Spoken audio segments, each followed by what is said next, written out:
Clotilde Brossolet, bonjour. Bonjour. Alors vous sortez aux éditions MAM un livre intitulé Catholiques de tous les partis, engagez-vous. D'où vient cette envie d'avoir écrit ce livre sur ce sujet? En fait, ce livre est le fruit à la fois d'une réflexion et d'une expérience, d'une réflexion sur la doctrine sociale de l'Église, ce discours social que l'Église apporte au monde pour construire en fait une société du bien commun.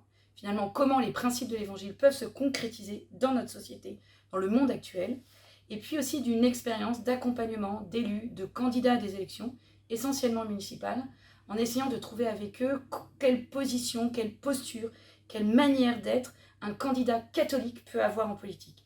Comment être un homme ou une femme catholique en politique? Est-ce que ce livre ne s'adresse qu'aux futurs présidents, aux futurs candidats à l'élection? Eh bien, pas du tout. Je pense que mon idée était que ce livre devait s'adresser à tous les catholiques parce que dans nos milieux catholiques, on a souvent un désamour de la politique.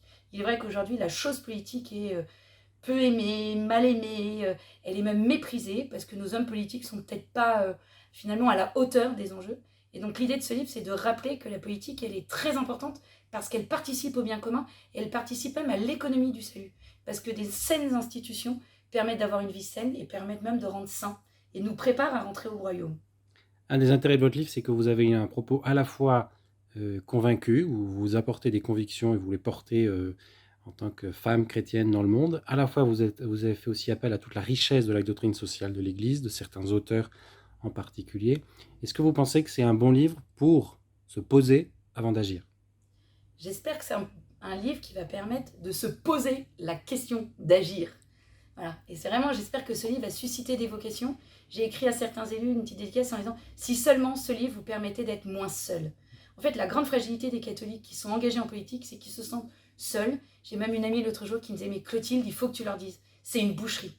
Et je pense que plus on sera nombreux à vouloir œuvrer en politique pour le bien commun, moins ce sera une boucherie, plus ce sera facile.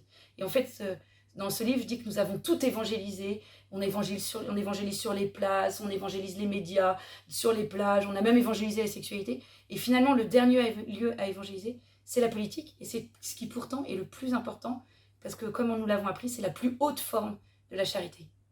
Merci beaucoup, Clotilde. Merci beaucoup.